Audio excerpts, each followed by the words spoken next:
जय हिंद दोस्तों, स्वागत है आप लोगों का अजय सर जी यूट्यूब चैनल पर। आज मैं हिंदी विषय की पाठ योजना लेकर के आया हूं। तो यहां देख लीजिए, सर्वप्रथम ऊपर पाठ योजना संख्या लिखी जाएगी, फिर उसके नीचे आप उस विद्यालय का नाम लिखेंगे जिस विद्यालय में शिक्षण कार्य के लिए जाएंगे। अब इसके बाद देखिए, यहाँ आपको बनाना होगा 5 कॉलम। 5 कॉलम कौन सा? देखिए, दिनांक, कक्षा, विषय, कालांश और अवधि। दिनांक के नीचे उस तिथि को अंकित करेंगे जिस तिथि में शिक्षण कार्य कर रहे हैं, जिस कक्षा को पढ़ा रहे हैं कक्षा के नीचे, जिस विषय का शिक्षण कार्य कर रहे हैं विषय के नीचे लिखेंगे, और जो घंटी होगी उसको कालांश में लिखेंगे, घंटी की जो अवधि होगी अवधि में लिखेंगे। आज की हमारी कक्षा 2 है, विषय है हिंदी, और फिर नीचे प्रकरण का नाम लिखेंगे। आज का हमारा प्रकरण है कद्दू जी की चली बारात। कद्दू जी की चली बारात, यह एक कविता है। इसके बाद हम सामान्य उद्देश्य लिखेंगे। सामान्य उद्देश्य में क्या है? अब देखिए, विषय हिंदी के अंतर्गत सामान्य उद्देश्य में देख लीजिए क्या क्या है। तो यहाँ देखिए, बच्चों को हिंदी भाषा के प्रति रुचि जागृत करना या जागरूक करना। और दूसरा क्या है? बच्चों को हिंदी शब्दों के सही उच्चारण का ज्ञान कराना। और नंबर 3, बच्चों को कविता के माध्यम से वस्तुओं को समझने की क्षमता उत्पन्न करना। और नंबर 4, बच्चों में भाषागत कौशलों LSRW सुनना, बोलना, पढ़ना, लिखना का विकास करना। और नंबर 5, बच्चों को अपनी राष्ट्रभाषा व मातृभाषा के प्रति प्रेम उत्पन्न करना। सामान्य उद्देश्य रहेगा। सामान्य उद्देश्य के ठीक नीचे विशिष्ट उद्देश्य रहेगा, जिसमें नंबर 1, बच्चों को विभिन्न सब्जियों के नामों की जानकारी प्राप्त हो जाएगी। और नंबर 2, बच्चे कविता को उचित लय, आरोह अवरोह तथा धारा प्रवाह गति से पढ़ सकेंगे। और नंबर 3, बच्चों को यह जानकारी प्राप्त हो जाएगी कि हरी सब्जियां हमारे स्वास्थ्य को लाभ प्रदान करती हैं।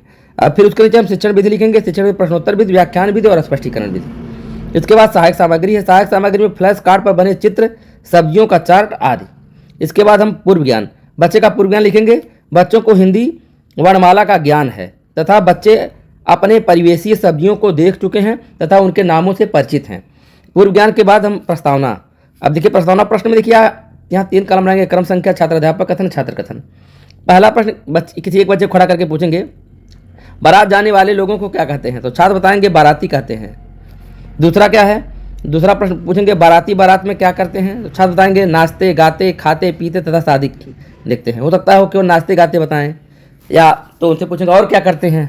तो खाते पीते हैं। और क्या देखते हैं? क्या देखने जाते हैं? ऐसा थोड़ा सा प्रश्न जब करेंगे तो बताएंगे शादी देखने जाते हैं। तीसरा प्रश्न करेंगे, जिन 2 लोगों की शादी होती है उन्हें क्या कहते हैं? कहेंगे जिनको शादी होती है 2 लोगों की, उनको क्या कहते हैं? तो बताएंगे कि दूल्हा और दुल्हन। को दूल्हा कहते हैं, दूसरे को दुल्हन कहते हैं। सब बच्चे बताएंगे अपनी भाषा में। और नंबर चौथा प्रश्न करेंगे, ऐसी शादी को जानते हो जिसमें दूल्हा दुल्हन सब्जियां हों?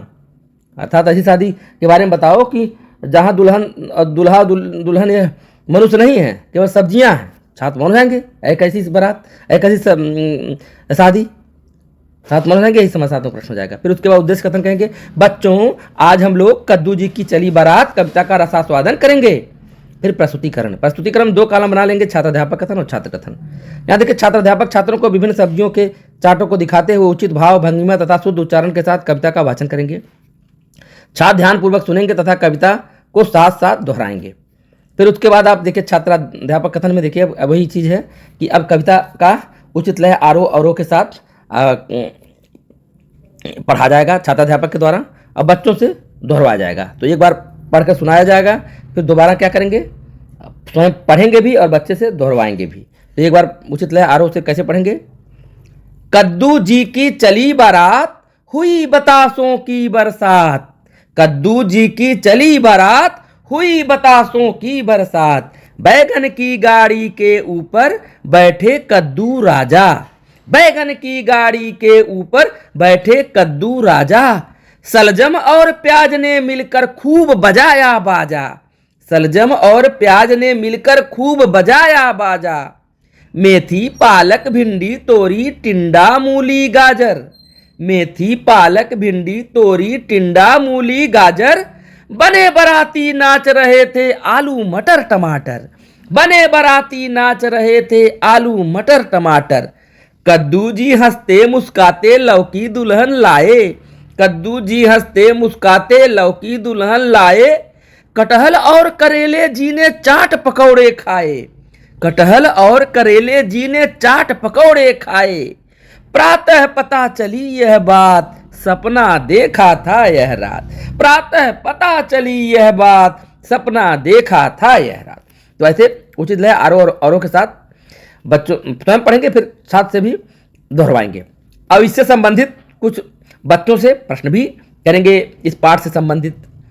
जैसे सब्जियों का नाम आया है तो क्या आप कद्दू सब्जी देखे हैं, कैसा होता है, उसका आकार कैसा होता है, रंग कैसा होता है। बैगन के बारे में पूछेंगे, बैगन का आकार कैसा होता है। तो इससे क्या होगा कि बच्चों रंग के बारे में भी जानेंगे और फिर आकार के बारे में कि गोल होता है, लंबा होता है, कैसे। तो अभी सबसे बड़ी बात क्या होता है कि बच्चों को मुखर करना। मुखर जब हो जाएंगे तो अपनी छोटी छोटी समस्या भी अध्यापक से शेयर करेंगे। तो कविता का मतलब यही होता है, कविता से सीखने के साथ साथ बच्चों को मुखर किया जा सकता है।